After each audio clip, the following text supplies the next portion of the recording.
Berapa banyak yang percaya kalau Tuhan kita, Tuhan yang baik? Boleh sorakan haleluya. Haleluya. Yang percaya sama-sama katakan, Tuhan Yesus baik. Sungguh amat baik untuk selama-lamanya. Tuhan Yesus baik. Katakan Tuhan Yesus. Tuhan Yesus baik. Amin. Sungguh amat baik untuk selama-lamanya. Tuhan Yesus baik. Berikan sekali lagi sorak-sorak meriah bagi Tuhan.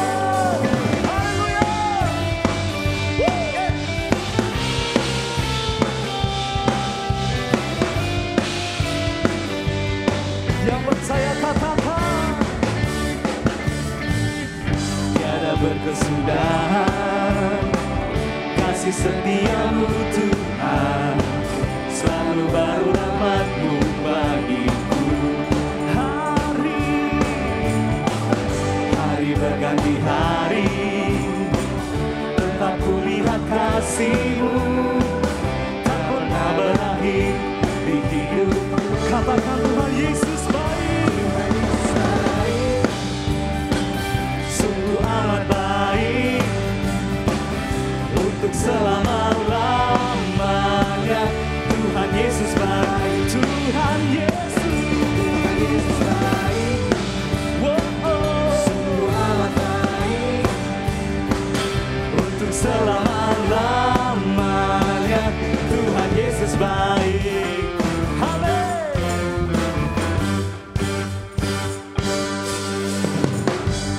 Berkesudahan kasih setiamu Tuhan, selalu baru rahmat-Mu bagiku. Hari berganti hari,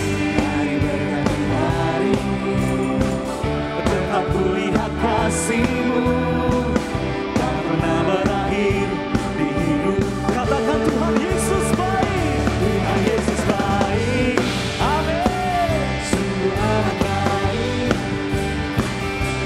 Selama-lamanya. Mari angkat jempolmu di hadapan Tuhan.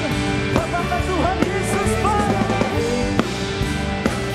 Sungguh amat baik untuk selama-lamanya. Tuhan Yesus baik. Tuhan Yesus baik. Tuhan Yesus baik.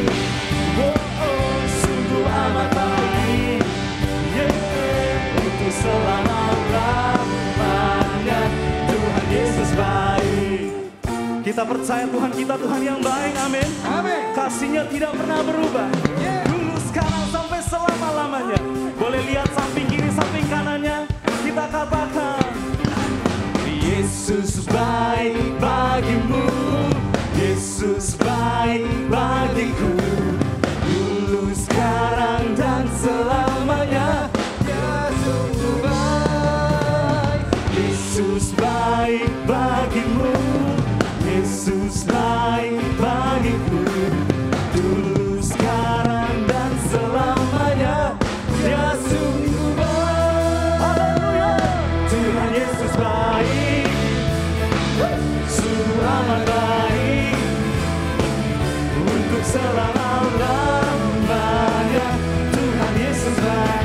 Tuhan Yesus. Tuhan Yesus baik.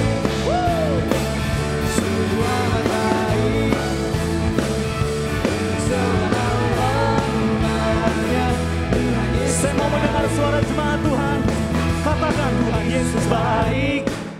Bisa lebih keras. Sungguh amat baik untuk selama-lamanya. Jemaat MW2 bisa lebih keras. Katakan Tuhan Yesus baik. Tuhan Yesus baik. Yes. Sungguh amat baik untuk selama-lamanya. Tuhan Yesus baik. Saya yakin bisa lebih keras. Tuhan Yesus baik. Wey. Sangat baik. Amin. Untuk selama-lamanya. Yuk lebih keras lagi jemaat MW2, katakan Tuhan Yesus baik. Tuhan Yesus baik.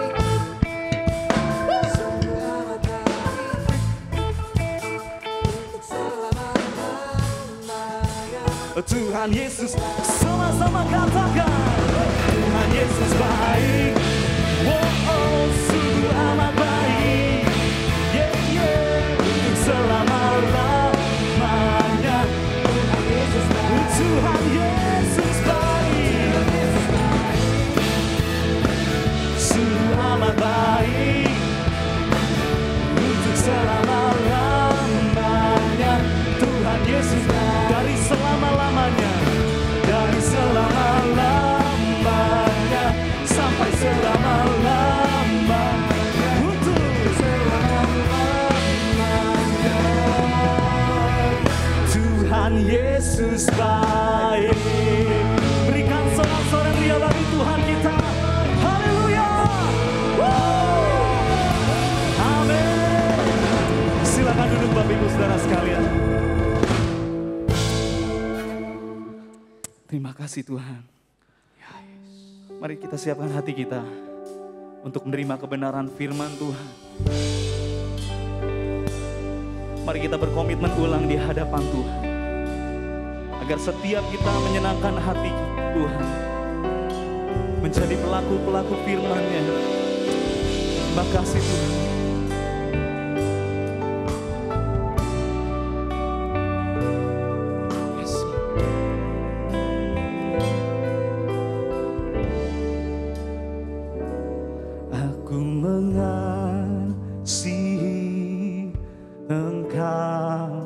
Yesus, dengan segenap hatiku, aku mengasihi Engkau Yesus, dengan segenap jiwaku. Ku renungkan firman-Mu siang dan malam, ku pegang perintah-Mu dan ku lakukan.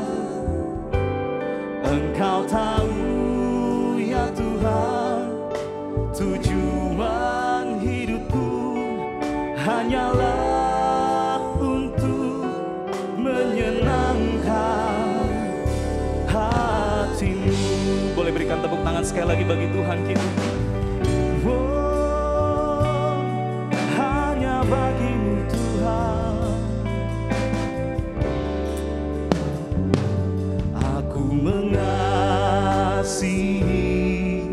Engkau Yesus, dengan segenap hatiku. Aku mengasihi Engkau Yesus, dengan segenap jiwaku. Ku renungkan firman-Mu siang dan malam, ku pegang perintah-Mu dan ku lakukan. Engkau tahu ya Tuhan, tujuan hidupku hanyalah untuk menyenangkan hati-Mu. Mari saya mengundang sama-sama kita bangkit berdiri bersama. Angkat pujian ini lebih sungguh di hadapan Tuhan, sebagai pengakuan iman kita di hadapan-Nya. Yesus, aku mengasihi Engkau Yesus, dengan segenap hatiku. Amin. Aku mengasihi Engkau Yesus, dengan segenap jiwaku. Ku renungkan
sembah Tuhan, Engkau yang layak terima pujian.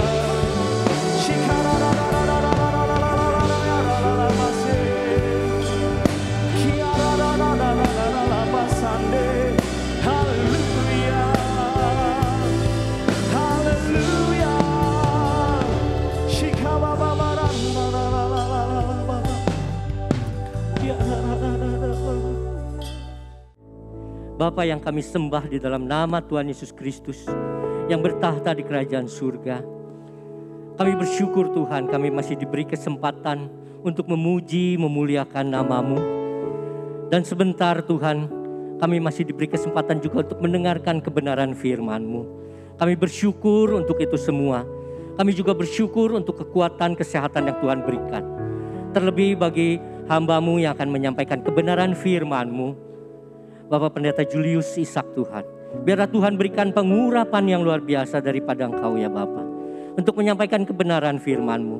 Urapi bibir lidahnya Tuhan. Dan kami percaya Tuhan, hati kami akan ditaburi dengan kebenaran firman-Mu. Dan biarlah menjadi tanah yang subur untuk kami juga dapat menyampaikan kebenaran firman-Mu. Terima kasih Bapa untuk kesempatan siang hari ini. Di dalam nama Tuhan Yesus Kristus kami berdoa dan mengucap syukur. Semua yang percaya katakan amin.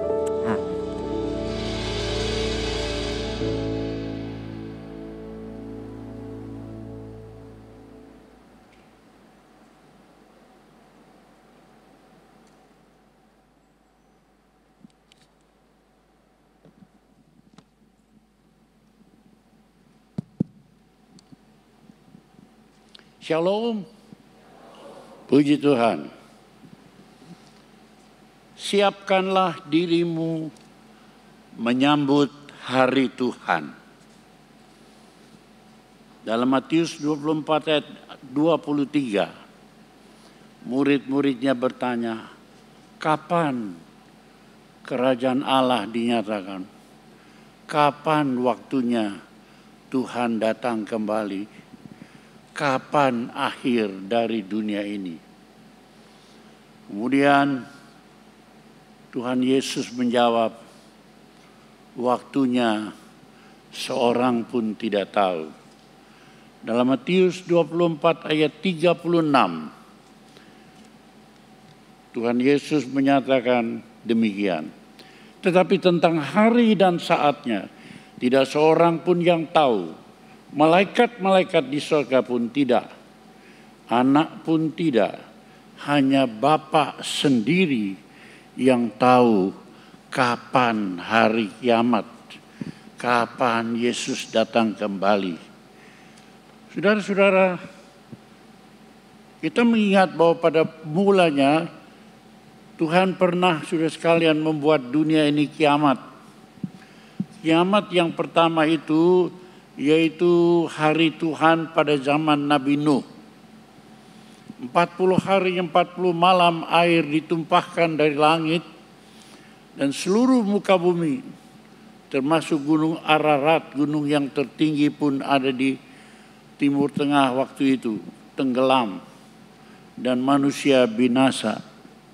Itulah kiamat pertama pada zaman Nuh. Kiamat itu oleh karena air bah. Tetapi setelah air bah, Tuhan pasang pelangi sebagai tanda bahwa aku tidak akan membinasakan dunia dengan air lagi. Tapi sebaliknya ayat-ayat firman Tuhan menyatakan bahwa aku akan membinasakan dunia ini dengan api. Pelangi itu tanda tidak dengan air. Tapi pelangi itu juga memberi tanda, aku akan mengakhiri dunia ini dengan api. Itu dinyatakan Tuhan dalam 2 Petrus 3 ayat 10 sampai 11. Tetapi hari Tuhan akan tiba seperti pencuri. Pada hari itu langit akan lenyap dengan gemuruh yang dahsyat. Dan unsur-unsur dunia akan hangus dalam nyala api, dan bumi dan segala yang ada di atasnya akan hilang lenyap. Memang kiamat itu ada dua macam. Pertama, kiamat pribadi, kalau Tuhan mengizinkan malaikat El Maut, Giam Loong, mencabut nyawa kita anytime, setiap saat. Itu namanya kiamat pribadi. Tapi kiamat umum ketika Tuhan menggulung langit dan bumi lama itu, semuanya dihanguskan dengan api. Sekarang ini kita lihat kenyataan bahwa dunia ini sedang berlomba-lomba, saudara sekalian, dengan nuklir. Nuklir itu, saudara-saudara, adalah bom zat air. Kalau atom pernah dijatuhkan atas Nagasaki dan Hiroshima di Jepang, dunia minta ampun, jangan lagi ada perang semacam itu. Tapi saya beritahukan perang nuklir itu ribuan kali lebih dahsyat dari perang bom atom yang pernah jatuh di Hiroshima dan Nagasaki. Dan lebih daripada itu, kita mesti sadar betul bahwa sekarang ini perlombaan nuklir itu ada di atas muka bumi. Nomor satu Amerika bikin nuklir. Sekarang China, Rusia, tapi ada yang menyusul baru ini adalah Iran, Turki. Ini berlomba-lomba. Pak kuat-kuat bertanding berapa banyaknya, sehingga dunia ini akan dihancurkan dengan nuklir secara luar biasa. Tapi lebih daripada perang nuklir, saudara sekalian, sekarang itu disebut perang antariksa. Sudah tahu maksudnya antariksa? Kalau nuklir itu di atas bumi, maka antariksa itu nanti dari bulan, dari planet-planet Mars, dari planet-planet luar yang sekarang lagi diperebutkan antar planet-planet, antar satelit-satelit bumi, itu yang dipakai menembak ke bumi, dan yang ditembakkan itu nuklir. Itu disebut perang antariksa, saudara sekalian. Dan inilah yang akan melanda dunia. Dunia ini memang hebat. Sebab kitab Daniel pasal 12 dinyatakan pengetahuan akan bertambah. Memang pengetahuan sangat bertambah. Tetapi pengetahuan bertambah itu bukan untuk kemuliaan Allah. Justru untuk memuliakan diri dan mengejek Allah. Dan itulah yang dibuat dunia zaman sekarang ini. Di China, ikan sudah mati 6 bulan, dimasukkan lemari es, kemudian dihidupkan lagi 6 bulan kemudian ikan itu bisa hidup lagi. Nyawa yang sudah mati bisa dihidupkan lagi. Dan sekarang Tiongkok sedang mengusahakan supaya manusia itu dimasukkan di peti es dan nanti akan dibangkitkan kembali. Demikian hebatnya manusia, saudara sekalian. Dan lebih daripada itu, bukan saja menghidupkan orang mati yang dirancangkannya, tetapi saudara sekalian, Tiongkok sudah bisa bikin matahari, saudara sekalian. Siapa yang sudah lihat itu di HP-nya? Tiongkok sudah bisa bikin matahari.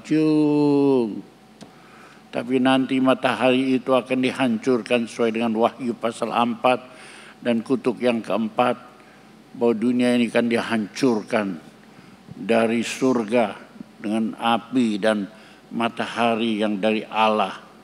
Saudara-saudara yang kasih, manusia pintar, manusia ingin bersatu. Bukan untuk memuliakan Allah, tapi untuk memuliakan dirinya dan kembali sejarah lama. Kalau manusia di padang Siniar bersatu dan berkata, mari kita bangunkan menara yang puncaknya sampai di langit. Tuhan bilang tersebar kamu di seluruh muka bumi. No, tersebar kamu di seluruh muka bumi, penuhilah bumi. Tidak. Mari kita bersatu, membangun menara sampai ke langit. Itu sebabnya Tuhan murka, menaranya diruntuhkan dan bahasanya dikacaukan, sehingga manusia terpaksa tersebar di seluruh muka bumi. Itu riwayat pemberontakan yang pertama dengan mendirikan Menara Babel. Nah, waktu seperti itu sudah dekat. Itu sebabnya kita mesti berjaga-jaga. Jangan nanti kalau orang lain diangkat kita ketinggalan.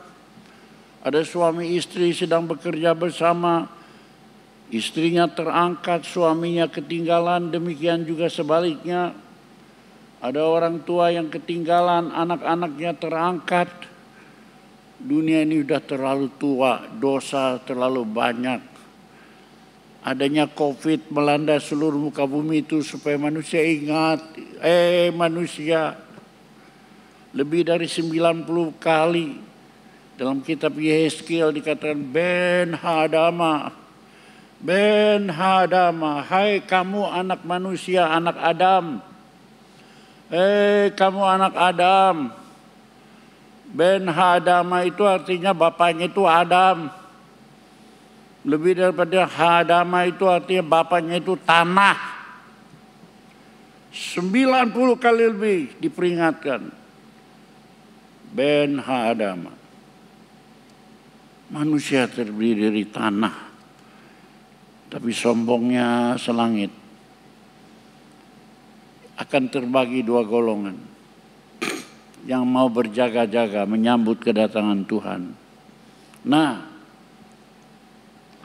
kehendak Tuhan itu sudah sekalian yang pertama-tama supaya kita hidup kudus. Siap menyambut kedatangan Tuhan.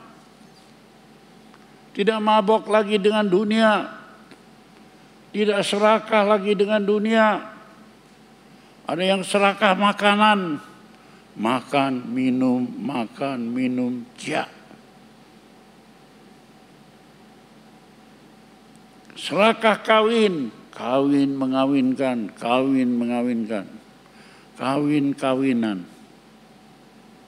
Itu semua gambaran hawa nafsu. Saudara-saudara yang kasih, tapi kita harus siap sedia. Pertama-tama hendaklah kamu suci, kudus. 2 Petrus 1 ayat 15 mengatakan, tetapi hendaklah kamu menjadi kudus di dalam seluruh hidupmu. Sama seperti Dia yang kudus, yang telah memanggil kamu. Saudara ada di sini untuk apa? Merasa dipanggil oleh Tuhan untuk beribadat kepadanya. Tapi benarkah itu? Kalau Tuhan panggil kita, kita harus hidup kudus. Sebab di dalam sorga tidak masuk barang yang najis. Dalam sorga tidak masuk barang yang jahat. Tidak masuk barang yang kotor. Itu tempatnya di dunia yang kotor ini. Tapi kamu harus kudus kalau menantikan kedatangan Tuhan. Sebab dalam Wahyu pasal 22 nanti ada dua kutub yang ekstrim, ya, yang suci atau yang najis. Ayat 11, barang siapa berbuat jahat, biarlah ia terus berbuat jahat. Barang siapa yang cemar, najis, kotor, biarlah ia terus cemar, najis, kotor. Barang siapa yang benar, biarlah ia terus berbuat kebenaran. Barang siapa yang kudus, biarlah ia terus mengkuduskan dirinya.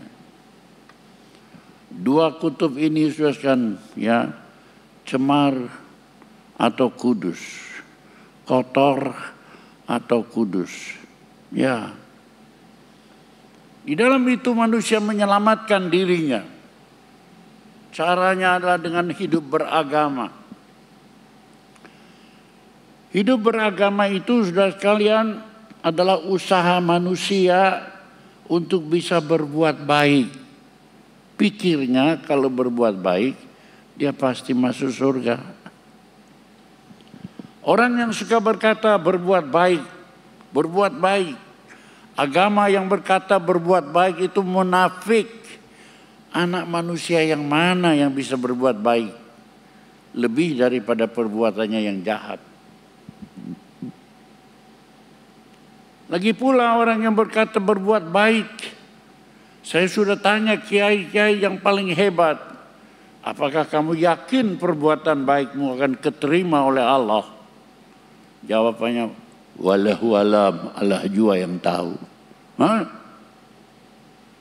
Kepada yang lain, dia berkata begini, nanti kebaikan kita ditimbang-timbang berat mana, jeleknya atau baiknya. Dan kalau itu sudah ditimbang baiknya lebih banyak, ada manusia yang begitu. Mereka harus melewati jembatan Siratul Mustaqim, segede rambut dibelah 7. Aduh, orang Jawa bilang jembatan egal-egol, segede rambut dibelah 7. Maksudnya ayat itu enggak ada manusia yang bisa lewat. Tapi saking bodohnya manusia pikirnya, ada kalau bisa lewat. Tapi gedenya segede rambut dibelah 7. Jadi ujung-ujungnya wallahu alam, Allah jua yang tahu. Siapa yang bisa berbuat kebaikan? Dan saya berkata bahwa kita diselamatkan bukan karena kebaikan. Tapi kita diselamatkan karena iman. Sebab anak manusia itu enggak ada yang baik. Dari Adam mula-mula sampai keturunannya, darah dagingnya itu, DNA-nya itu jelek. DNA-nya itu buruk. DNA-nya itu serakah. DNA-nya najis. Orang-orang yang begitu mengharapkan bisa jadi baik. Itulah ajaran agama, saudara sekalian. Kalau boleh baik, tetapi keselamatan itu adalah bukan karena kita baik, tapi karena dosa kita dipaku di atas kayu salib, ditanggung oleh Yesus, diampuni kita, disucikan kita. Itulah kemurahan Allah bagi kita, saudara sekalian. Kebaikan Tuhan yang luar biasa atas hidup kita. Efesus 2 ayat 8 dan 9. Sebab karena kasih karunia kamu diselamatkan. Karena anugerah. Karena kemurahan Allah kamu diselamatkan. Oleh iman. Itu bukan hasil usahamu, tetapi pemberian Allah. Jadi jangan orang Kristen niru-niru orang beragama supaya hidupnya itu bisa kudus, supaya bisa masuk surga. Ya, lokomotifnya itu adalah anugerah Allah. Kalau perbuatan baik itu gerbongnya, lokomotifnya anugerah Allah. Bukan sebaliknya, lokomotifnya perbuatan baik, itu agama yang tidak bisa memberikan kepastian keselamatan.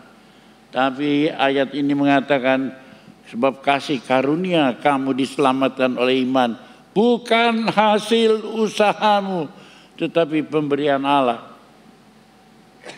Itu bukan hasil pekerjaanmu. Jangan ada orang yang memegahkan diri atau menyombongkan diri. Enggak ada, saudara sekalian. Sebab itu mari kita sadar betul karunia Allah dalam hidup kita. Nah, kalau kita beriman kepada Tuhan, Tuhan pakukan dosa kita. Tuhan ampuni dosa kita. Di antara saya bersaudara 9, saya salah satu anak yang nakal waktu masih mudanya, berani. Saya paling banyak dihukum. Hukuman itu sudah sekalian, orang tua saya itu siapkan rotan banyak di rumahnya. namanya rotan bulu, kecilnya ya kira-kira 2 kali inilah. Kalau dipukulkan, pipi bawah ini akan pedasnya bukan main. Oh, tapi kalau itu pukulan menghantam begitu rupa, lalu di tengah-tengah hukuman kita berteriak, "Papa, ampun. Mama, ampun."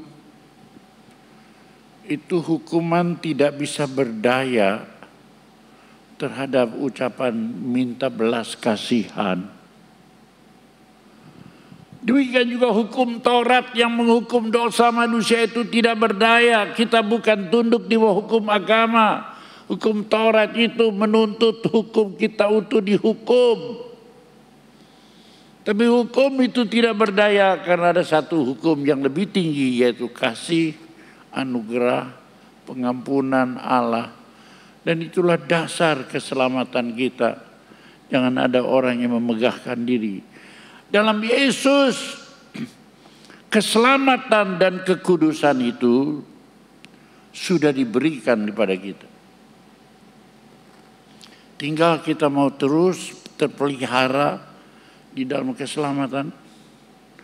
Tinggal kita mau terus terpelihara di dalam kekudusan. Tergantung bagaimana sikap kita. Sebab pekerjaan kekudusan itu bukan karena kebaikan kita. Sejak semula saya katakan begitu. Tapi Yohanes 16 ayat 13 mengatakan demikian. Tetapi apabila Ia datang, yaitu Roh kebenaran, Ia akan memimpin kamu ke dalam seluruh kebenaran.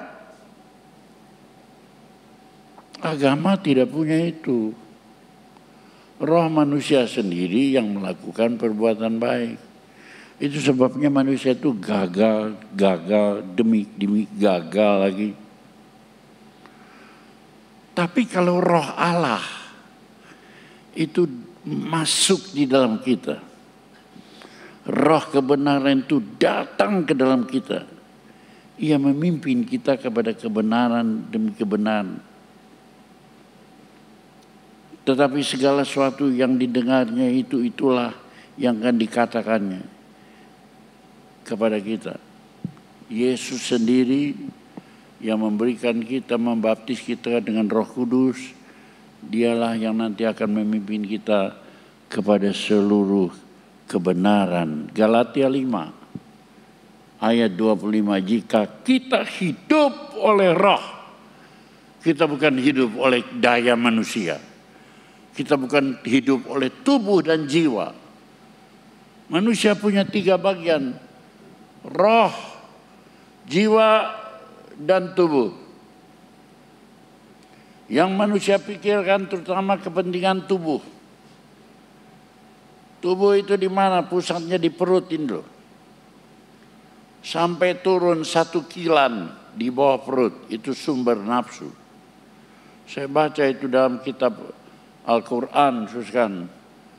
Sumbernya di mana? Pusar dan 1 kilan di bawah pusar, itulah sumber hawa nafsu.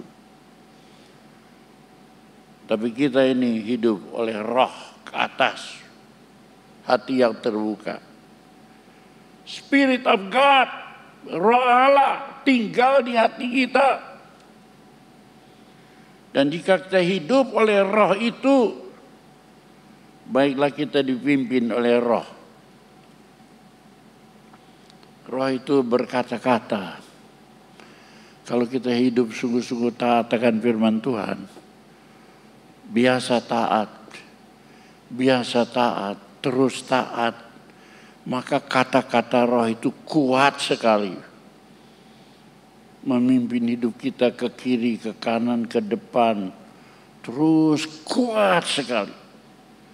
Saya sampai umurlah saya sekarang 82 tahun, kata-kata itu kuat di dalam dada memimpin kita karena kita taat.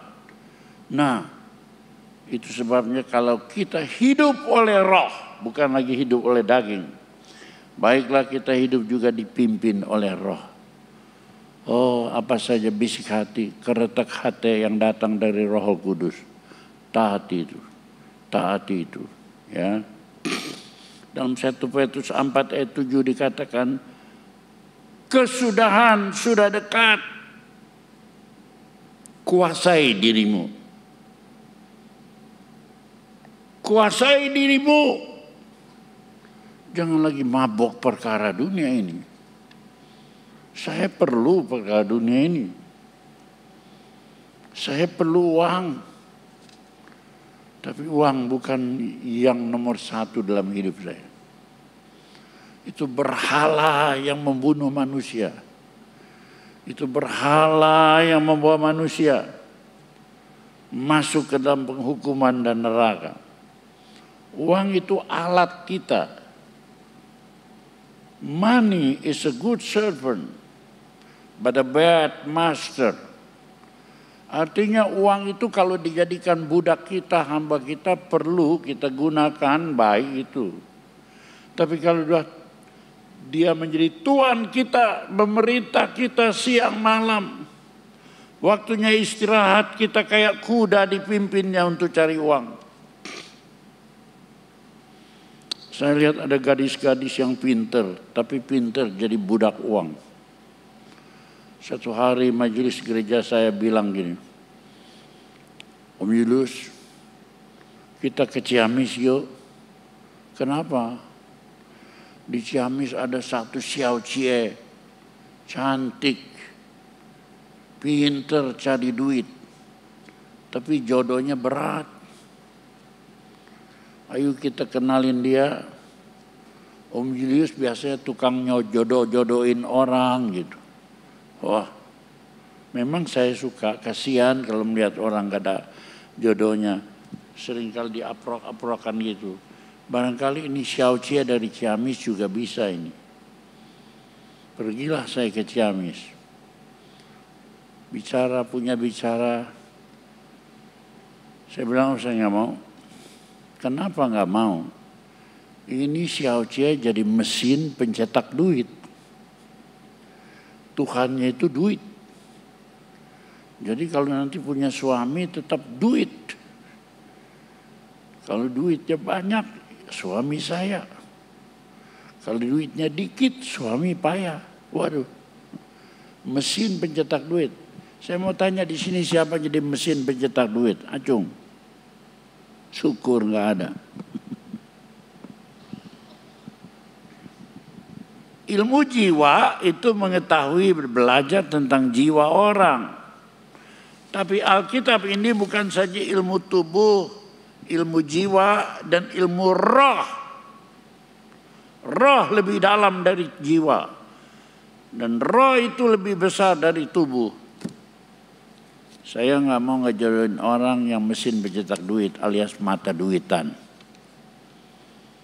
Sadari dirimu, kenapa kau barangkali ada yang jodohnya berat, belum dapat karena berhalanya duit, Tuhannya duit, dijauhkan Allah. Ya, kesudahan dekat, kuasai dirimu, jadilah tenang.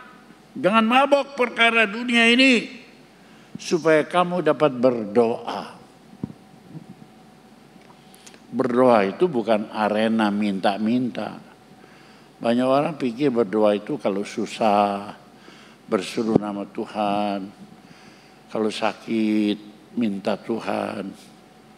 Berdoa bukan itu. Berdoa itu komunikasi yang manis. Seperti seorang kekasih dengan kekasihnya. Lebih daripada itu demikian kita dengan Tuhan. Berdoa itu bicara timbal balik kepada Tuhan. Bukan cuma mau didengar sepihak. Tuhan mau mendengar kasih-Mu. Tuhan mau mendengar getaran jantungmu yang mengasihi Dia. Karena itu saudara sekalian, kita bisa dapat berdoa, ya, mengenal Tuhan itu dalam, ya. harus ada 3 tingkat. Pertama, to know Him, mengetahui tentang Tuhan. Saya tahu di sini banyak orang yang sudah tahu tentang Tuhan. Dari mana? Dari khotbah pendeta, dari televisi, dari WA. Tahu sih ilmu tentang Tuhan. Makanya saya ke gereja, itu to know Him. Cuman akaliah pikiran manusia, to know Him. Tapi tingkat yang kedua, ya, experiencing God. Kita mengalami Tuhan itu. Dalam hidup kita itu kita mengalami Dia. Punya pengalaman hidup dengan Dia. Lebih dalam lagi kita mengasihi Dia. Bukan dengan kasih manusia. Tapi kasih ilahi. Kita mempersembahkan seluruh diri kita. Sehingga kita boleh menyanyi. Aku berserah. Aku berserah. Pada Engkau Juru Selamat, aku berserah. Saya mau tanya, bisakah sudah menyanyi sambil berinang air mata? Kalau saudara penuh penyerahan, bukan karena saudara susah, bukan karena saudara sakit. Orang susah, orang sakit menyanyi aku berserah sih bisa aja. Udah hampir mati ya berserah. Tapi kalau kau sehat, kalau kau dalam sukacita mengagungkan Tuhan, kalau kau panjang umur, bisa nggak menyanyi sambil berinang air mata? Tubuh nyawaku, roh dan jiwaku, pada Engkau Juru Selamat, aku berserah. To know Him, experiencing God, mengalami Tuhan. Tapi yang paling dalam adalah mengasihi Dia, akrab dengan Dia. Saudara bisa akrab dengan Dia? Kalau sudah akrab dengan Dia, bukan dengan kasih manusiawi, filia, tapi agape, kasih yang memberi. Seperti hati Allah, yang memberi matahari, bulan, dan bintang tanpa Anda bayar. Yang memberi napas, hari umur hidup, O2 oksigen tanpa Anda bayar. Kalau di rumah sakit 1 tabung oksigen berapa dulu saudara bayar? Dan siang malam diberi Tuhan oksigen tanpa bayar. Air H2O. Oh ini tanpa bayar. Gratis. Saking gratisnya lupa bahwa ini sangat berharga. Api. Waduh. Di mana-mana kita perlu api. Kalau kita tidak perlu api, sudah sekarang kita makan segala perkara itu kita jadi beruang, kita jadi singa, kita jadi macan, makan segala sesuatu mentah. Tapi api, air, angin, gratis. Sampai orang lupa, kalau sedikit saja angin berhenti, inna lillahi wa inna ilaihi raji'un, matilah kita. Adakah Anda berterima kasih akan api yang ada di mana-mana dan ada di dalam tubuh kita 36,5 terus ada dan tidak pernah padam. Kalau itu padam sudah sekalian, kita sudah mati. Lihat, habislah. Tapi Tuhan jaga terus. Kadang-kadang ada gangguan. 37, 38, 39 demam panas. Itu ada api dalam kita. Tuhan kasih kita hidup, dinormalkan kembali. Kita hidup, semua itu anugerah Tuhan dalam kita. Nah, kita mesti mengenal itu. Kalau kita mengenal Tuhan, mengalami Tuhan, bahkan mengasihi Allah, akrab dengan Dia, kita akan jadi seperti Henokh, tidak pernah mati. Dia terangkat hidup naik ke surga. Henokh. Yang kedua, Elia. Terangkat hidup. Yang ketiga, Yesus Kristus sekalipun mati, dia bangkit, dia hidup, dia naik ke surga. Lalu dia berkata, aku pergi menyediakan tempat bagimu. Supaya kalau sudah menyediakan tempat, aku akan datang kembali menjemput kamu. Are you ready to go? Sudah siap untuk pergi dijemput oleh Tuhan? Oh, itu sebabnya kita harus hidup kudus. Menjelang kedatangan Tuhan. Boleh ada perang nuklir. Boleh ada perang ruang angkasa. Antariksa. Apa saja. Manusia itu makhluk yang sangat lemah.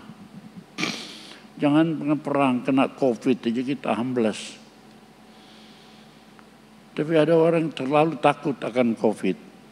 Bertobat Anda. Anda terlalu takut akan COVID oleh karena Anda tidak takut akan Allah. Kalau Anda takut akan Allah, ya, jiwa kita diteguhkan, tidak takut. Tubuh kita tenang. Rumus menghadapi COVID, nomor 1. Roh kita, itu namanya iman. Nomor 2, jiwa kita yang gembira. Supaya aman.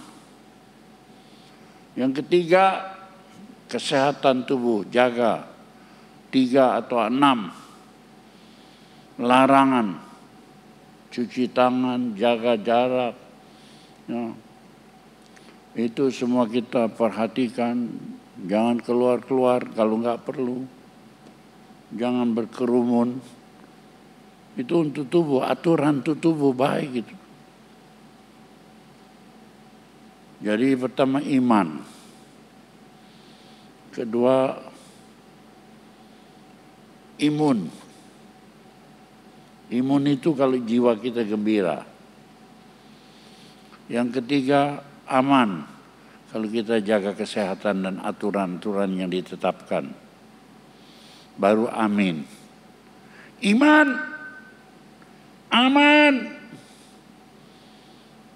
Imun. Aman. Amin. Pakai gitu. Kalau saudara, saya lihat beberapa dokter keterlaluan ya. Kenapa? Terlalu takut. Kenapa? Karena mereka itu ahli fisik. Physically ahli soal tubuh kalau ketularan COVID begini.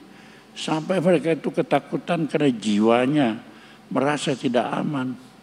Rohnya tidak bersandar kepada Tuhan. Tapi kalau roh kita bersandar, itu namanya kita punya iman. Jiwa kita bersuka cita di dalam Tuhan. Itu imun. Kesehatan kita jaga, itu aman. Baru kita amin. Amin hidup dalam Tuhan. Saya umur 82 tahun. Kena COVID lantaran nolong orang yang sakit COVID. Saya dimarahin anak cucu, kenapa engkau umur 82 ngurusin orang COVID? Saya bilang memang engkong salah. Tapi engkong ini pendeta. Jadi kalau lihat orang sakit, engkong tidak tahan, maunya nulung. Lupa diri sehingga ketularan. Tapi Tuhan jaga. Karena saya punya iman. Sukacita dalam Tuhan, aman. jaga kesehatan imun, jadi amin. Saya ada seperti sekarang saya ada. Itu sebabnya kita harus hidup kudus di hadapan Tuhan menjelang kedatangan Tuhan Yesus Kristus. Ya. Yang kedua kita siapkan apa? Kalau yang pertama kita siapkan hidup kita suci, hidup kita kudus, kalau setiap saat kita dipanggil Tuhan, baik kiamat pribadi maupun kiamat umum, kita sudah siap. Tapi yang kedua, kita siap dalam melayani Tuhan. Jangan lupa, kebanyakan orang Kristen terlalu bunga, terlalu gembira kalau Tuhan melayani hidupnya. Tapi dalam Kisah Rasul pasal 2 ayat 38, Yesus Kristus yang kamu salibkan, aku telah menjadikan dia ya juru selamat dan Tuhan. Kristus dan Tuhan. Kristus itu juru selamat, anu nyelamatkeun. Dan Tuhan, orang Kristen kebanyakan memakai Allah, memakai Tuhan Yesus untuk keperluan dia jadi juru selamat. Lamun sakit diselamatkan, lamun susah dihiburkan, lamun tidak ada rezeki diberi rezeki, dieksploitasi Yesus siang hari malam. Sampai rasanya Tuhan Yesus itu jadi anjing-anjing herder menjaga pabriknya. Tuhan, jagakan pabrik saya Tuhan.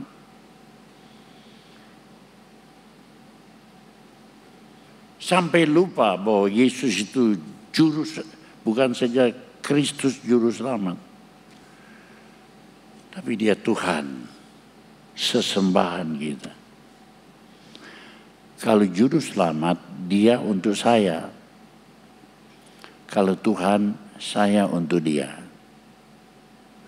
Udah siap saya untuk dia? Are you ready?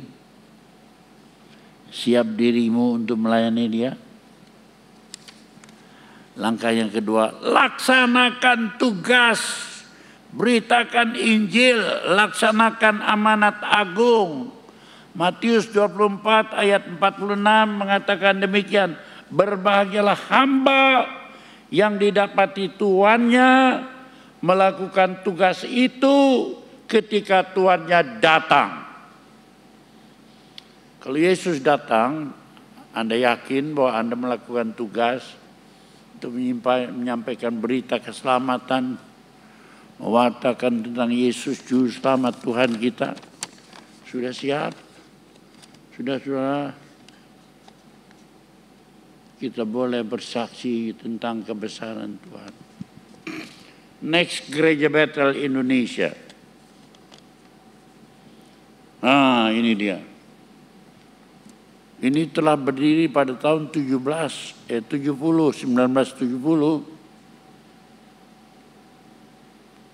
Bulan Oktober tanggal 6 dan 7 bulan ini. Tahun 70. 51 tahun yang lalu. Saya turut dalam mendirikan Gereja Bethel.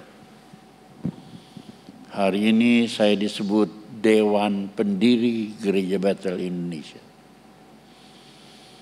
Bapak-bapak kita yang tua mendahului kita sudah pergi meninggal dunia. Dr. H.L. Senduk Ho Leong Seng sudah pergi menghadap Tuhan. Dr. S.G. Mesah, Sekretaris Umum, sudah pulang menghadap Tuhan. Saya pernah menjadi wakil ketua beberapa kali, masih hidup. Saya orang berbahagia dan peristiwa 51 tahun lalu saya bisa mengalami hari ini, ulang tahun GBI. GBI yang hanya beberapa ratus gereja, sekarang menjadi gereja internasional dengan 6.800 jemaat di seluruh Indonesia, belum terhitung di 30 negara di luar Dan kita akan terus tambah, kita sedang merancangkan untuk buka gereja di Afrika. Kita merancangkan untuk dalam waktu dekat ini sudah sekarang membuka gereja di Turki, Efesus. Kita merancangkan di banyak-banyak negara di dunia. Tidak pernah berhenti. Itu namanya gereja Bethel Indonesia, itu adalah gereja rasuli. Tidak semua gereja sama. Ada gereja yang dijadikan tempat sebagai tempat untuk mengadu nasib. Gereja itu kosong, kalau dia sakit dia masuk gereja berdoa. Ya, doa dijadikan tempat mengadu. Kasihan. Kalau berbakti kosong, tapi kalau berdoa untuk ngadu nasib ada isinya 1-2 orang. Ya, doa minta-minta. Doa dijadikan lembaga sosial kekristenan, kumpulan sosial Kristen. Saya lihat itu, saya sudah berjalan 55 negara di dunia ini. Saya menyaksikan dengan kepala sendiri bagaimana gereja dijadikan lembaga sosial, kumpulan orang Kristen. Ya, kalau rame-rame kumpul di gereja lah. Kemudian gereja dijadikan museum. Saya sudah lihat itu. Sebagian gereja dijual untuk jadi rumah yatim piatu. Di Eropa, Australia paling banyak. Bahkan gereja dijadikan masjid sudah sekalian. Itu banyak di Eropa dan di Australia, banyak sekali. Merana hati, sedih sudah sekalian. Ya. Juga ada satu gereja dijadikan kuburan. Jadi pendeta-pendeta besar, ya, pastor-pastor, imam-imam yang besar, ada sebuah gereja besar. Tidak lagi dijadikan untuk ibadah, tapi lantainya itu buat kuburan si anu, kuburan si anu, kuburan monsinyur ini, pastor ini, ya. Jadi banyak di situ. Saya sekolah di Cleveland, Tennessee, di Amerika. Tidak jauh dari kampus kami, dari asrama kami. Saya tinggal di satu asrama namanya Ellis Hall. Asrama Ellis. Tidak jauh di situ jalan kaki ada sebuah gereja, pasang iklan terbuka siang dan malam. Jadi saya pikir ada baiklah kita berdoa di gereja kalau doa malam. Ya, pergilah kami beberapa orang pergi ke gereja itu malam, kira-kira pukul 8 malam ingin berdoa. Yang anehnya gereja itu tertutup dari pintu belakangnya dan kami mesti masuk dari pintu sampingnya. Dan waktu masuk pintu sampingnya itu ketemu tulisan, di sini dimakamkan pendeta anu, pastor anu, pendeta ini, pendeta itu. Kita kira-kira baca itu kuburan ada 9 pendeta di dalam gereja kecil itu. Jadi kemudian kita mulai masuk ke dalam gereja itu, serem. Mau ketemu Tuhan jadi ketemu hantu, saudara sekalian. Jadi berdoa, pulanglah kita waktu itu. Gereja itu tidak dijadikan tempat berdoa. Tempat kuburan, tempat hantu ada di situ, saudara. Itu pengalaman saya di Amerika, heran saya.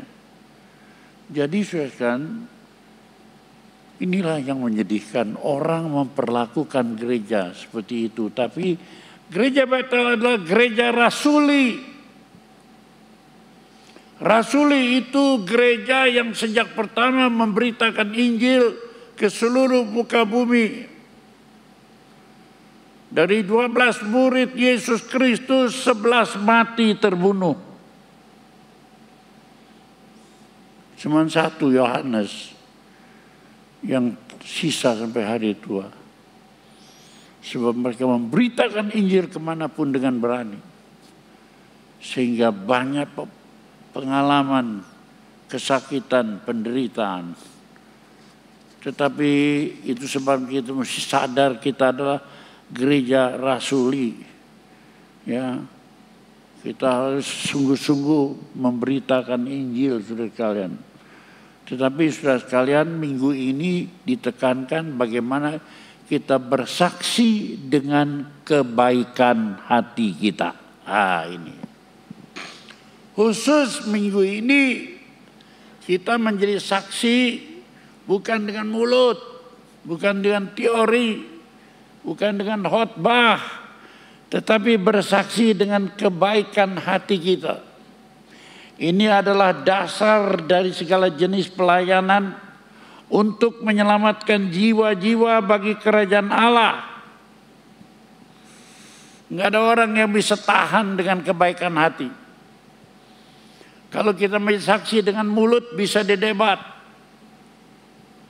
Kalau kita pintar debat, kita menang debat tapi orang tidak bertobat, jengkel dia.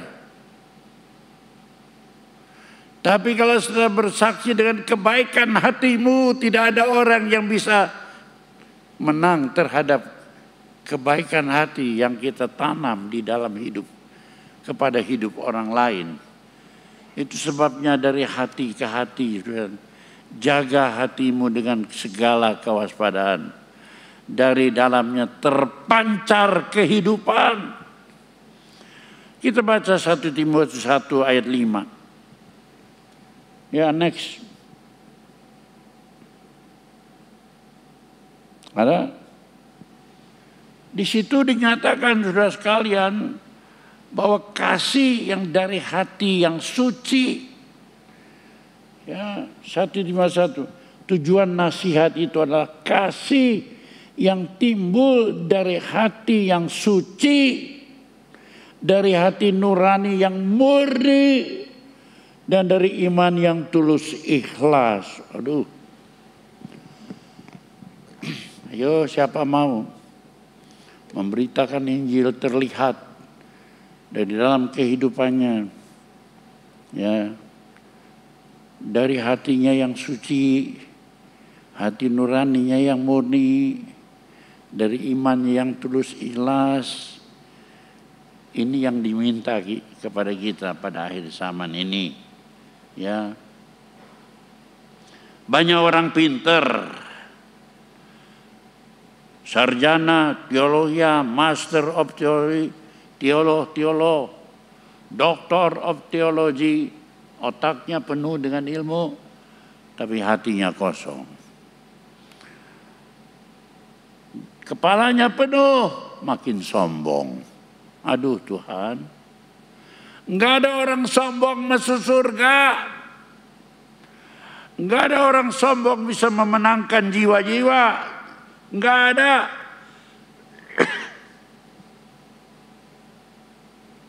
Sebab Injil Matius pasal 5 ayat 3. Itu khotbah Tuhan Yesus yang pertama. Berbahagialah orang yang merasa miskin di hadapan Allah, karena ialah yang empunya kerajaan surga. Siapa yang punya kerajaan surga? Orang yang rendah hati, merasa miskin di hadapan Allah. Karena itu jangan sudah pernah berpikir saya mau masuk sekolah teologi supaya saya bisa menginjil ke dunia, supaya saya dapat sarjana, pangkat istimewa, master, doctor of theology. No.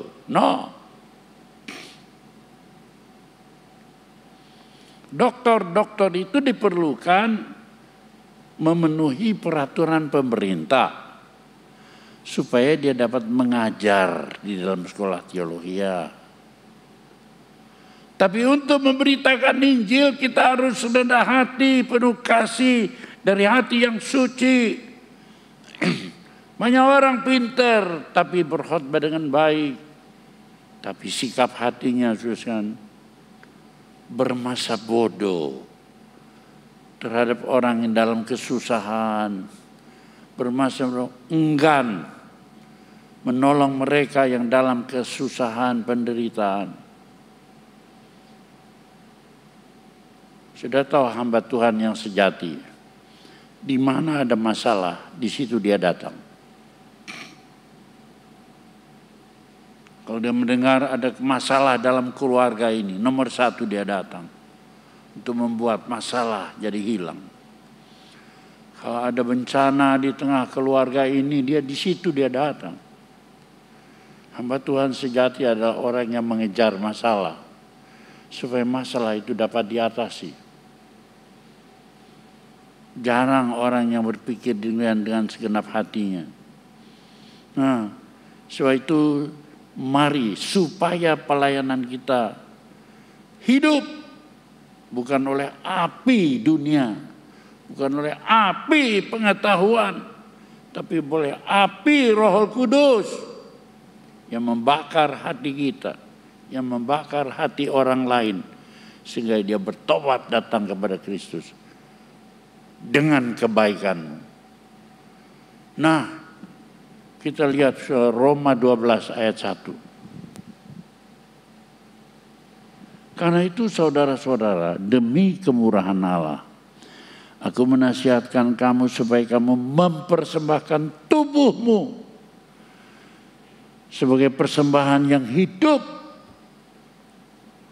yang kudus, yang berkenan kepada Allah. Itu ibadahmu yang sejati. Saudara mempersembahkan uang belum berarti banyak. Mempersembahkan waktu belum berarti banyak.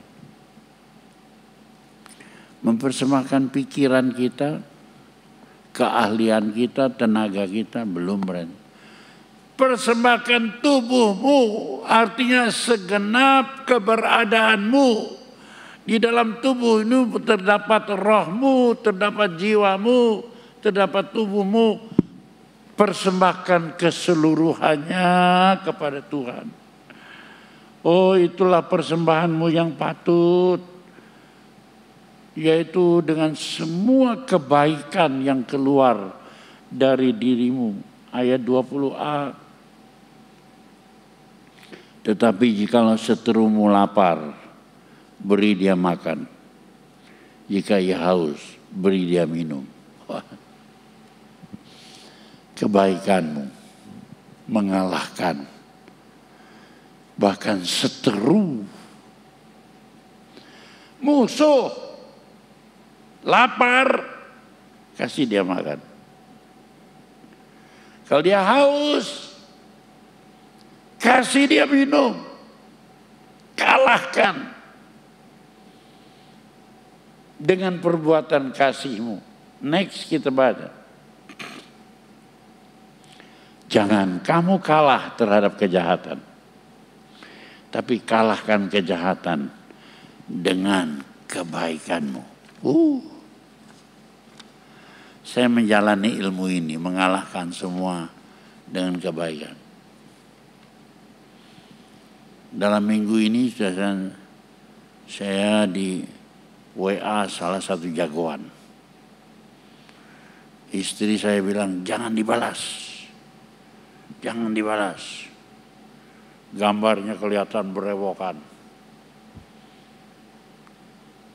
Saya berpikir lain. Saya balas, Bapak, saya pikir Bapak salah alamat. Enggak. Saya ini orang yang hidup di Maleer 1, Maleer Indah. Tahu Anda, istri saya itu orang Tasikmalaya. Ya, keluarganya Bupati Sarip. Ngakunya gitu. Dia nakut-nakutin saya. Saya tahu Anda tinggal di Maleer. Saya bilang, ya Bapak, itu dulu Pak. Sekarang rumah di Maleer itu sudah saya jual Pak. Oh, jadi dari dialog dia tahu. Saya nggak usah takut. Akhirnya dia, salam sehat Pak. Udah dijual ya. Nggak ada lagi Bapak itu di Maleer. Saya pun tenang.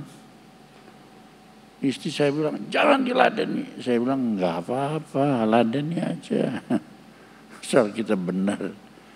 Akhirnya dia bilang, ya salam sehat ya Pak. Saya tenteram, saudara sekalian. Itu kita pelayanan itu dengan kasih, kepedulian. Jangan kita tidak peduli. Dalam Injil Lukas pasal 10. Di situ Tuhan Yesus mengadakan perumpamaan seorang yang turun dari Yerusalem ke Yeriko. Di tengah jalan orang itu dirampok, dipukul, sampai luka-luka dan terkapar di jalan. Lalu lewatlah seorang imam. Imam itu zaman dulu imam, sekarang namanya pendeta, pastor. Dia lihat orang yang terkapar, dia pergi ke seberang jalan, leos, pergi meninggalkan orang yang terkapar itu. Kemudian lewatlah seorang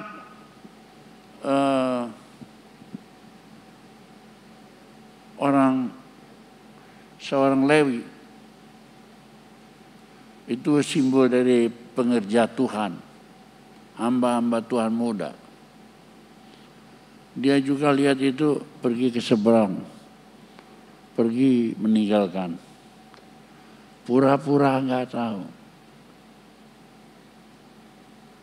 Imam, orang Lewi, pendeta, pengerja, leos. Baca Injil Lukas pasal 10.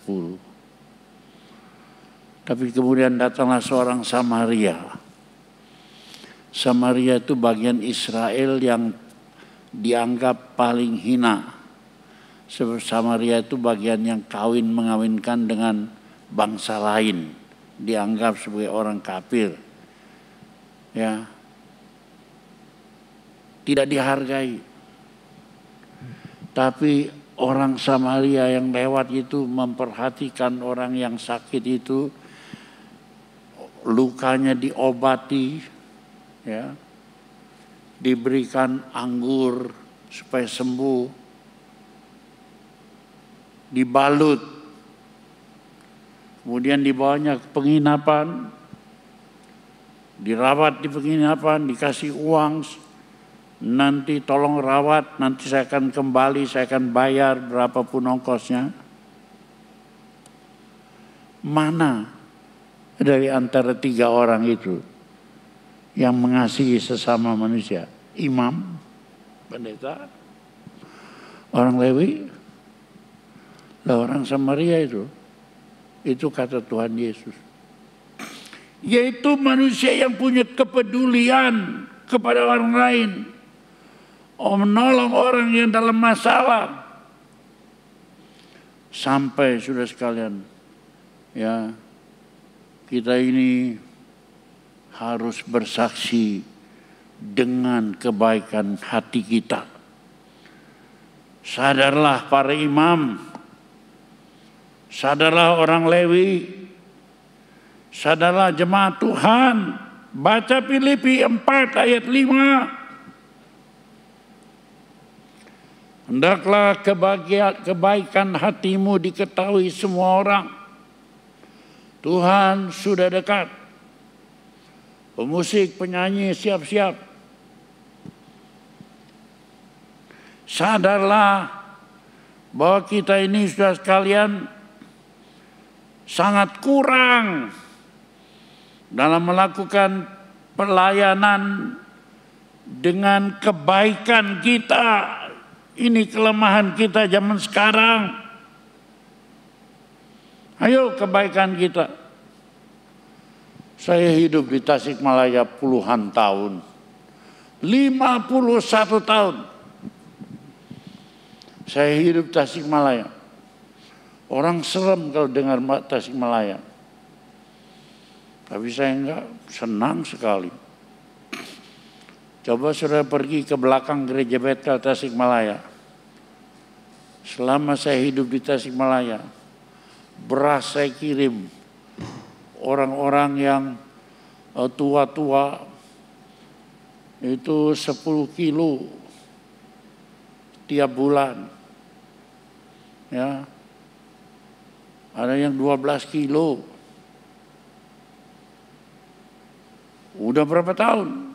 Saya hidup 51 tahun di Tasikmalaya. Saudara boleh datang ke rumah saya, di belakang rumah saya, di depan rumah saya berikan sekolah Betel. Di belakang sekolah Betel itu sudah banyak orang-orang tua, orang miskin. Selama itu saya kirim beras, apa saja. Anak-anak yang tidak mampu sekolah, saya bantu uang sekolahnya. Nyatakan kasihmu dalam perbuatan. Saya dicintai orang Sunda. Baik yang di belakang gereja maupun di belakang rumah saya. Karena saya menaklukkan segala musuh-musuh dengan kebaikan hati. Lakukan itu. Enggak ada yang tidak bisa ditaklukkan dengan kebaikan. Sadarilah bahwa ini kekurangan kita masing-masing. Cuma dalam perasaan, menangis di gereja berlinang air mata, kasihan, tapi tidak berbuat apa-apa. Bertobat, Anda menjadi orang yang munafik. Terus berlinang air mata dalam perasaan, tapi tidak dalam tindakan. Filipi 4 ayat 5 berkata demikian.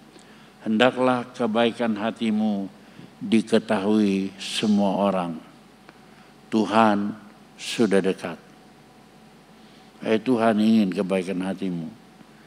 Kemudian suruh pikirkan. Pikirkan. Pikirkan.